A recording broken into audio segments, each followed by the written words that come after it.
Look who's here, the Samsung S24. There are two versions in this, the 2024 Exynos version and the 2025 Snapdragon 8 Gen 3 version. And this is the 2025 version. This was bought by a family member. I have been using this for a week so that I can give you a detailed review. Now, let's unbox it. It was already unboxed, but for you, I just made it once again.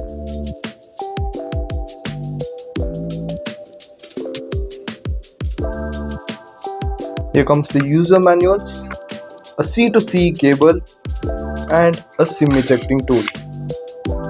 And this is our phone.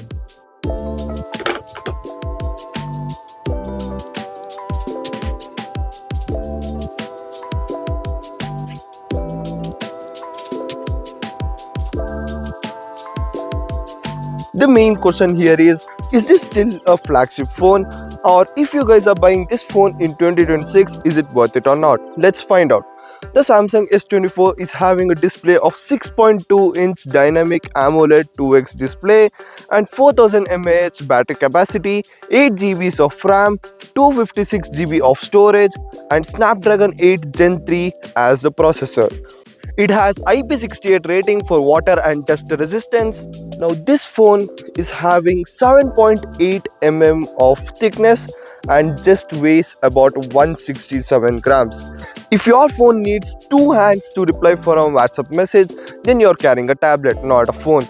The S24 is for the people who value their pocket space. While the typical mid-rangers may give you a glass back or a plastic that is painted like a metal, the S24 is real deal. It uses armor aluminum that is much flatter and more matte than the S23, that gives it a boxy industrial vibe that doesn't scream for the attention but is cold and expensive to touch.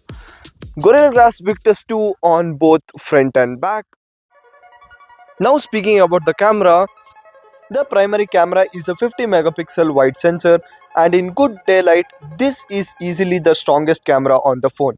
By default the phone combines pixels to produce 12 megapixel photos, which helps improve dynamic range and overall image balance. In daylight conditions, images come out very sharp with strong detail retentions. Samsung's image processing tends to produce vibrant colors, but in most situations it still keeps the image looking natural rather than overly saturated. As you can see in the photo, the dynamic range is also impressive. When shooting scenes with bright skies and darker areas like shadows, the camera manages to keep details visible in both areas instead of blowing out the highlights. The ultra-wide camera on the Galaxy S24 uses a 12 megapixel sensor and offers a significantly wider field of view, which is useful for landscape photography or group photos.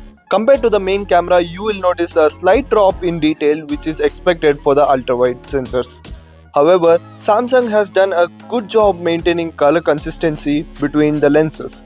So switching between the main camera and the ultra-wide camera does not drastically change the look of the photo. The Galaxy S24 also includes a 10 megapixel telephoto camera with 3x optical zoom.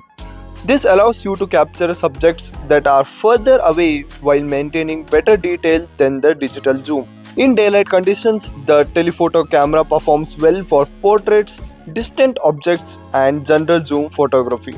On the front, the Galaxy S24 features a 12 megapixel selfie camera. In daylight conditions, the front camera produces clear image with good facial detail and balanced skin tones. Now if you look at the background, it is not overexposed. This is due to the Samsung's processing. This generally keeps the exposure under control, meaning the background remains visible. When it comes to video recording, the Galaxy S24 supports recording at up to 8K resolutions at 30 frames per second using the rear camera.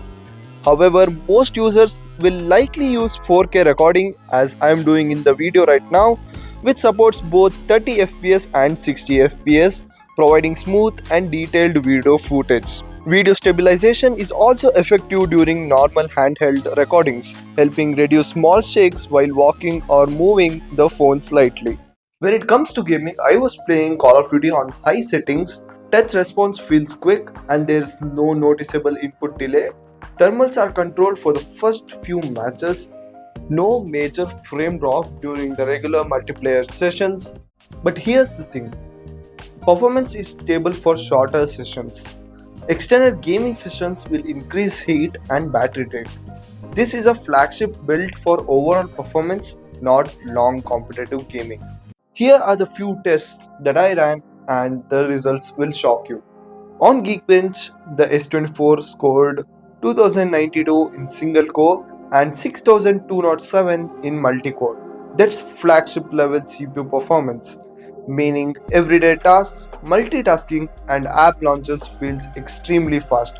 There's no bottleneck in normal usage. In 3D Mark wildlife stress tests, performance dropped from 14,540 to 7,064 with only 48% stability.